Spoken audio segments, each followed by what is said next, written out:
各位朋友大家好，今天呢跟大家聊聊墨家消失之谜。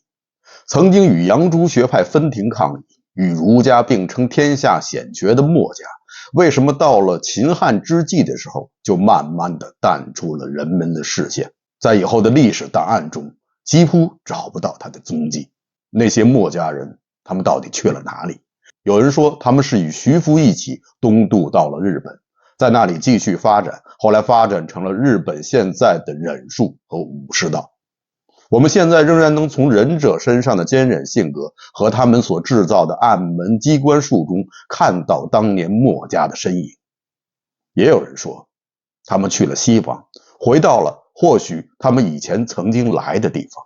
差不多2000年以后，他们仍旧是在工匠中又发展成了一个更加实力庞大的组织，甚至有人说这个组织是整个世界的背后操纵者。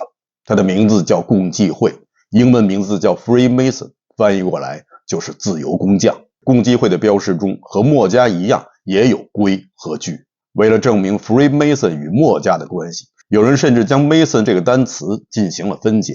SON son 在英文中是儿子的意思，中文也可以解释为子，而 MA 听起来更像是墨，所以 Mason 就变成了墨子。这听起来似乎是有些牵强，颇有一些凑数的感觉。而且我个人也并不认为共济会能与墨家会有多大的关系，毕竟相隔时间那么久，相隔的距离又是那样的遥远。而且从公元前3世纪到公元前5世纪，在这200年间，不管是在世界的东方还是在西方，都几乎在同时诞生出了很多伟大的思想家。在中国有的思想流派，在西方也有，西方有的，中国也不会觉得很陌生。所以共济会如果真的要追溯他们的思想渊源的话，完全可以从西方的思想史中找到，完全没有必要舍近求远去与墨家产生什么关系。不管是说他们去了日本，还是说他们去了西方，我觉得都不太靠谱。他们更大的可能还是留在了中国这块土地上，只是他们不再是显学，而几乎成了绝学。墨家的墨也变成了沉默的墨。墨家的消失一定是与罢黜百家、独尊儒术有着密切的关系，但如果全部归罪于罢黜百家的话，似乎也不太公平。因为在汉武帝提出罢黜百家、独尊儒术之前，墨家已经是几乎遁形了。这也就是为什么汉武帝时期的司马迁竟然找不到足够的资料来描述墨家。所以墨家真正消失的时间应该是在秦汉交替之际，或者说在秦国统一6国以后，墨家就基本上是被打入了另册。那这就更令人奇怪了，因为根据史料，在战国时期就有一支墨家进入了秦国，帮助秦国从一个西戎小国最后击败了6国，统一了天下。墨家在其中可谓是功绩彪炳，甚至有的学者认为秦国最终能够统一天下并不是依靠的商鞅变法，而是更多的倚仗于墨家的支持。虽然这种说法有些夸张，但墨家在秦国的作用之大则是不容置疑的。那么既然如此，秦统一以后为什么没有大力的发扬墨家精神，重用墨家，而是对其打压，促其慢慢的消失呢？是因为狡兔死走狗烹，飞鸟尽良弓藏，还是因为墨家思想中的某些东西让统一以后的秦朝无法容忍呢？墨家为什么会消失？他们又是怎么消失的呢？要说墨家最终消失的原因，我们首先就要提到墨家学说。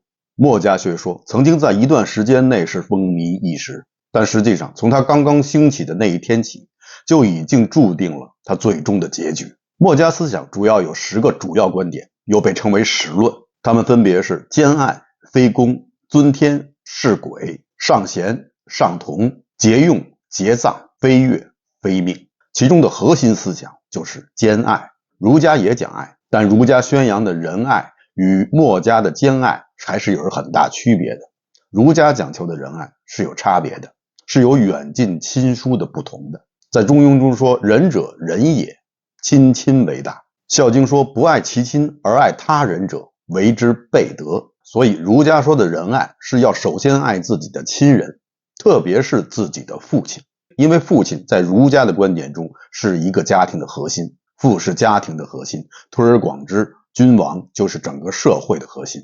儒家认为人要先爱自己的亲人，然后推而广之，再去爱身边的人。墨家认为应该兼爱，就是爱己之父如人之父，爱己之子如人之子。天下人如果都这样做了，则天下大治。所以墨家宣扬的爱是无差别的。墨子还说兼爱交相利，说的就是呢，如果大家都彼此像爱自己一样的爱别人的话，那么彼此都会得到好处。建立在墨子兼爱思想之上，就是他的另外一个主要思想观点，就是非攻。这个很容易理解，既然大家都已经相爱了，爱人如己，那么怎么又可能去相互的攻杀呢？你的国就是我的国，你的土地就是我的土地，你的父亲就是我的父亲，你的儿子就是我的儿子，你的媳妇儿还是你的媳妇儿。这种情况下，战争自然也就没有存在的意义了。那么不打仗了，大家和平相处，自然都是相互获益。大家可能也看出来了，这种思想本身就带着很强的理想主义色彩。兼爱当然是好的，谁都希望生活在一个互敬互爱的社会中，特别是在春秋战国那样的战乱不断的乱世，人们更加期待那样一个没有战争的环境。这也就是为什么墨家兼爱非攻的思想一经提出，就获得了广大下层人士，特别是工商业人士的支持。按照中国传统的士农工商的排序，工商本来就是排在后两位。墨家思想也普遍被认为，相对于儒教的贵族思想来说，他们更加的是站在了平民的立场上，站在了下层人士的立场之上。所以在传播之初得到了下层人士的广大支持，这一点也是非常自然的。如果能够做到兼爱，那自然是很好，但现实生活中真的能够做到吗？自己的父亲生病了，你肯定很担心，如果病情不见好的话，你可能还会吃不下饭，睡不着觉。那如果是别人的父亲也病了，你会这样吗？又有几个人能够做到这样，爱别人的父像爱自己的父一样？所以孟子批判墨子说你爱别人的父如自己的父一样，这叫无父，禽兽也。明朝时期的王阳明对于仁爱与兼爱的比较做了一个形象的比喻。他说仁爱就像一棵大树，树的发端处相比于它的枝叶来说肯定是最粗的，大树从这最粗的发端处慢慢的向上蔓延生长，枝叶越来越繁茂，覆盖的范围越来越广。所以王阳明认为，树的发端之处粗壮的部分代表的就是亲之爱，是对自己亲人的爱，然后才是对外界的爱。虽然有点厚此薄彼，但这种向外延伸的爱也是不断的发展，不断的变粗变壮。而墨家所提倡的无差别的爱，更像是生下来就是一棵合抱之木，没有发端也就没有发展。所以王阳明说，墨子之兼爱，行仁而过耳。在我看来，兼爱应该是一种更高形式的爱，它更像是基督教中的博爱，或者是佛教中的慈悲。这样的爱确实是无差别的，就像阳光和水一样。但不管是博爱还是慈悲，都是建立在宗教性质上的彼岸世界观的基础之上。所谓的彼岸世界观，就是将生命的意义的着眼点放在身后的事情上。比如说基督教追求的永生，并不是你此刻这个躯体的永生，而是在你死后进入天国以后的永生。佛教中的投胎转世也是这个概念，还有印度教也是为着来生而活。兼爱如果是建立在彼岸世界观的土壤之上，那么它就可以得到继续的发展。但很可惜的是，墨子是在中国，在中国是典型的此岸世界观。不管大部分中国人是不是相信鬼神，他们都不会为了死后的世界而活。对于他们来说，现实世界中的父子、夫妻、兄弟、朋友，这些关系才是实实在在的存在，才是他们最关心的。所以他们的爱也只能从现实的人伦关系角度出发，而人伦关系是有差别的，那么爱自然也就是有差别的。当然了，一直以来也有很多人信奉佛教，可能有的朋友会说，那么为什么佛教的博爱能在中国人中间立足呢？我想这恐怕是因为在现实生活中，中国人爱的实在是太累了，有时候他们也需要佛教的博爱的一点抚慰。佛教的博爱就像是甜点，而儒家讲求的更加实际的仁爱，则是中国人离不开的大米白面。儒家学说在理论上并不一定比墨家学说更有说服力，之所以最终的结果是儒胜墨败，那只是因为儒家更契合那时候的中国人。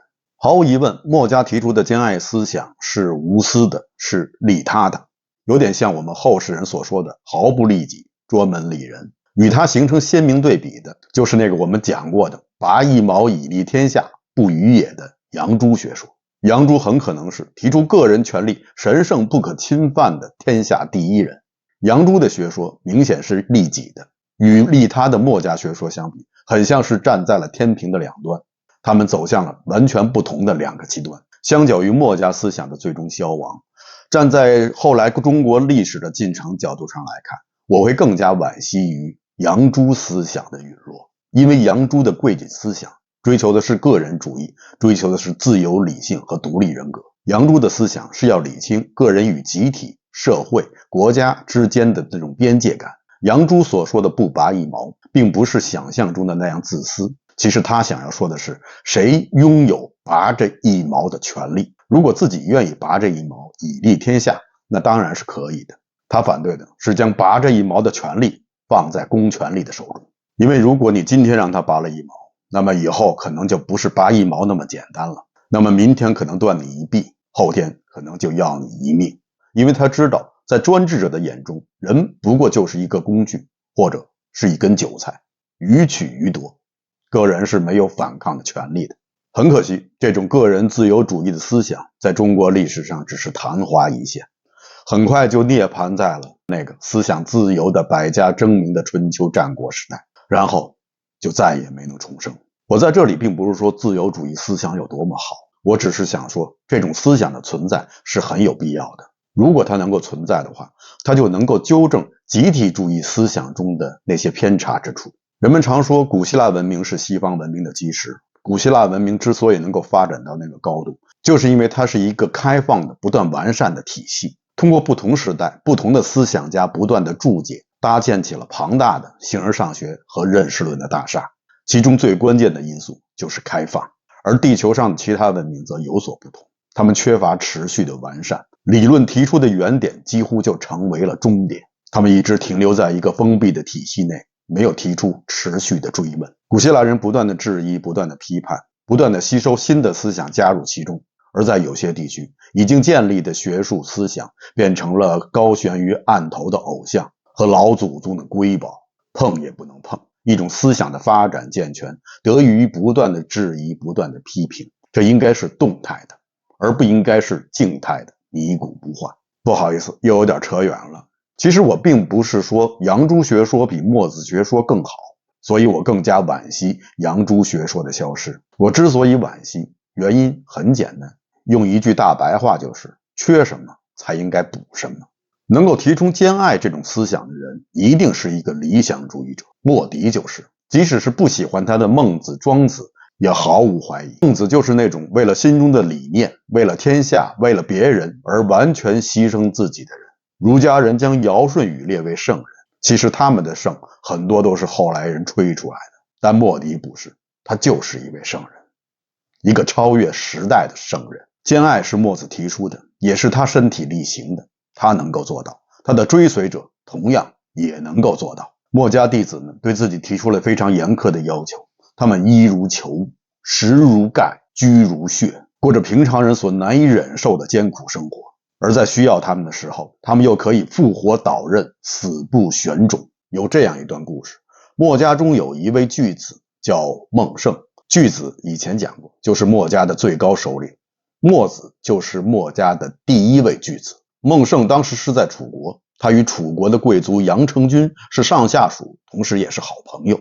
当时吴起也在楚国，他正在楚国搞改革，得罪了很多贵族，但是却得到了当时的国王楚悼王的支持。所以楚悼王去世，在他尸骨未寒的时候，楚国的那些贵族就开始对吴起进行报复。吴起被箭射中，见无处可逃，他索性就趴在了楚悼王的尸体之上，意思就是，如果你们要杀我的话，那就会伤害楚悼王的尸体，这可是重罪，看你们还敢不敢下手。可这时候那些贵族已经是不管不顾了，他们冲上前去，箭射刀砍，将吴起处死，同时也自然伤害了楚悼王的尸体，毁坏王尸，这在当时可是重罪，要被灭三族的。所以在太子登基成为楚肃王以后，他就下决心要清理那些毁坏他父亲尸体的贵族们。杨成君就在其中。杨成军弃城而逃，将自己的领地交给了自己的下属兼好友孟胜。楚国大军很快包围了孟胜所驻守的城池，要收回杨成军的领地。孟胜拒不交城，他说这座城是杨成军交给他驻守的，杨成军没让他交，他就绝对不能交。这样做的结果是显而易见的。当时孟胜手下只有180位墨家门徒，面对着楚国的正规军，他们毫无胜算。当时就有人劝他，何必如此坚持呢？何必要搭上自己的性命？孟胜说了这样一番话：不死，自此以后，求言师并不与墨者矣，求贤友并不与墨者矣，求良臣并不与墨者矣。孟胜死守孤城，他只是将自己的2个门徒遣出去，通知齐地的田襄子将巨子之位传与他。而这2位门徒在传达完消息以后，又回到了那座孤城，与其他的门徒以及孟胜一起为城殉命。墨家人重信重义轻生死，他们将组织的利益放在了个人利益之上。这样的性格造就了墨家，但同时也限制了墨家的发展。墨子在世的时候，他主张自苦而极，他的榜样作用带领感召着他的那些追随者们，但这些很大程度上是依赖于墨子的个人魅力。正如后来的庄子所言，墨子虽能独任，奈天下何？毕竟天下只有这么一个墨子。可以说墨家是全凭墨子一人撑起了整个组织的门柱。但墨子去世以后，墨家再也出不了一个像墨子那样的领袖。随着理想主义的热情和光芒逐渐褪去，又失去了光芒四射的领袖墨子，加入墨家的人开始变得越来越少。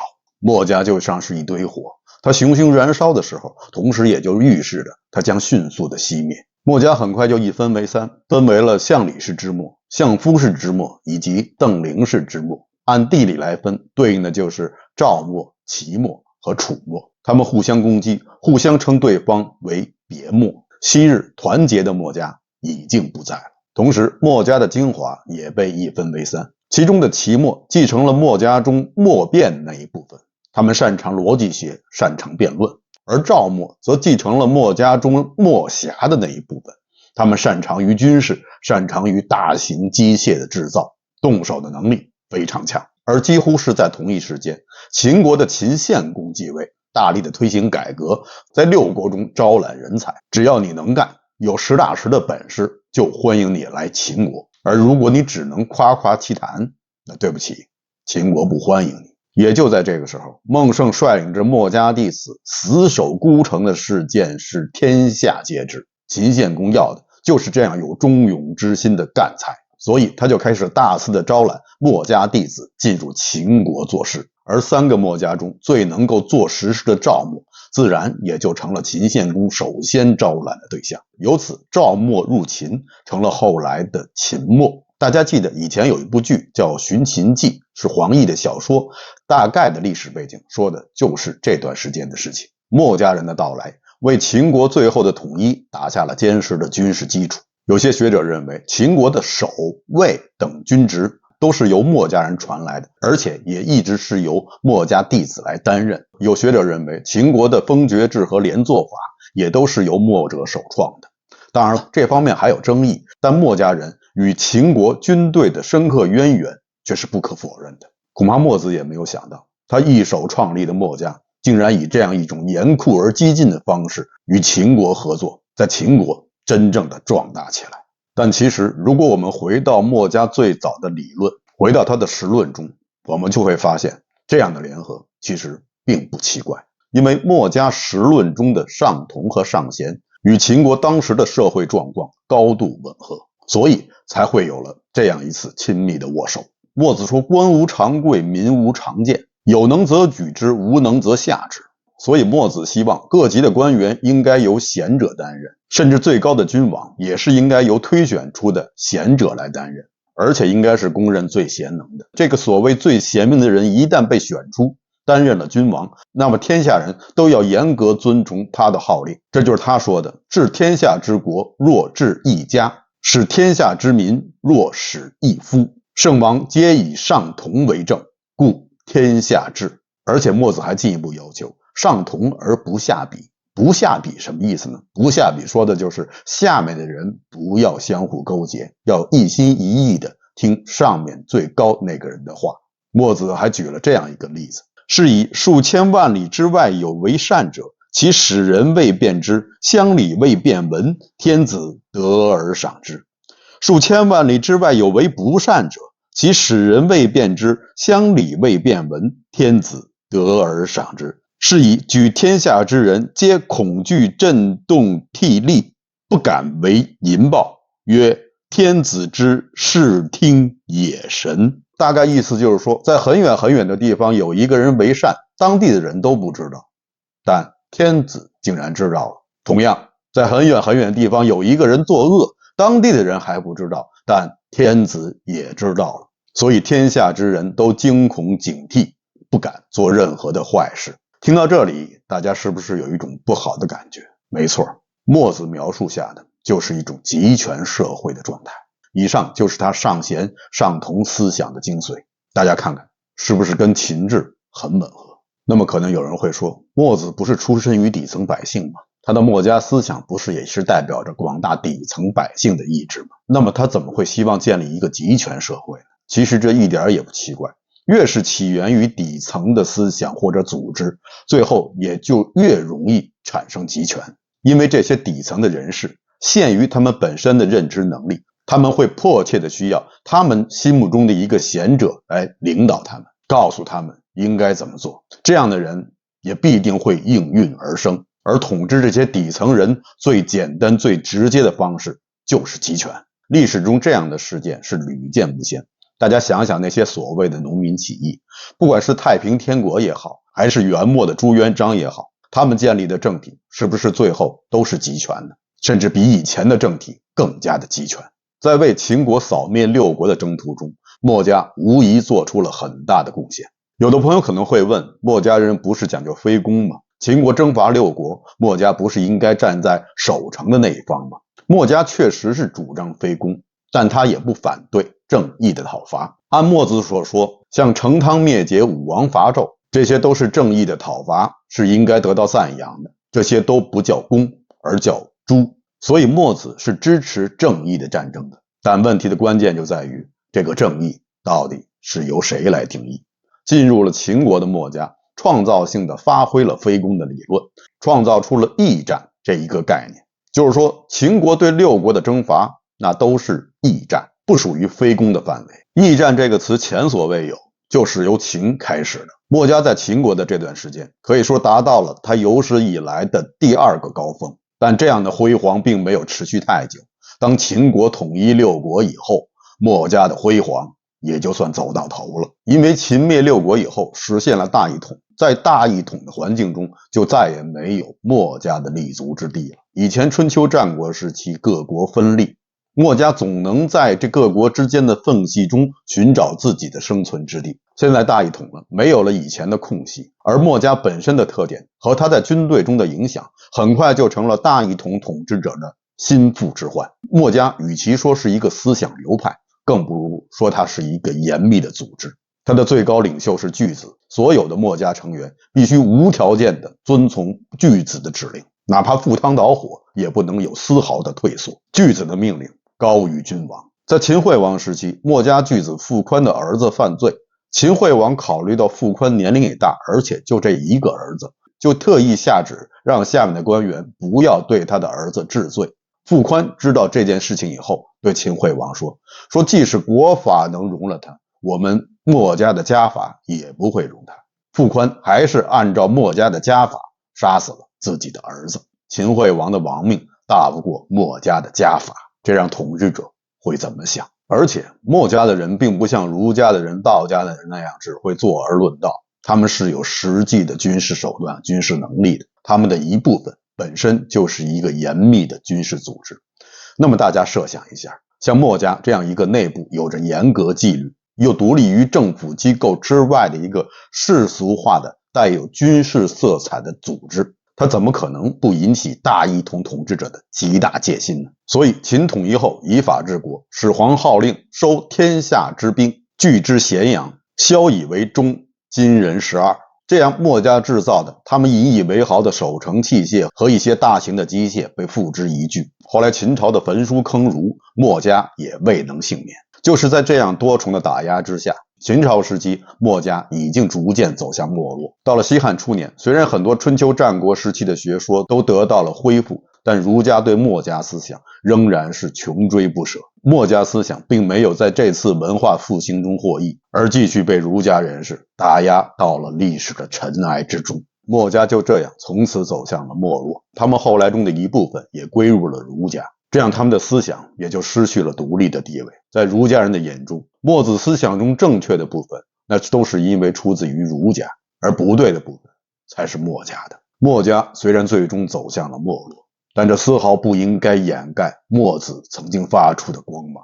墨子的一生向世人展示了什么叫做舍身取义，什么叫做毫不利己，专门利人。墨子是这些词汇的真实的践行者，在这一点上，他比那些擅长摆拍的雷锋之流不知道高了几万倍。老子曾经说过，天下皆知美之为美，斯恶已。意思就是说，天下人知道美的最大的好处就是知道什么不美。墨子就是向大家展示了一个理想的社会，告诉人们我们的社会是可以变成这样的，现在的一些状况是不美的。如果说儒家的观点是现实的话，那么墨家的观点就是理想。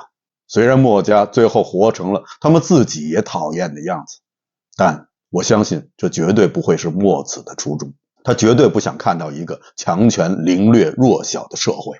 后来的丑陋并不是墨子的错，人们在承认人性丑陋的同时，也不应该忘记人性高尚的那一面。好的，以上就是本期节目的全部内容，感谢大家收看，欢迎大家点赞订阅。这里是风下杂谈 Frank 为您带来有温度的历史，咱们下期节目再见。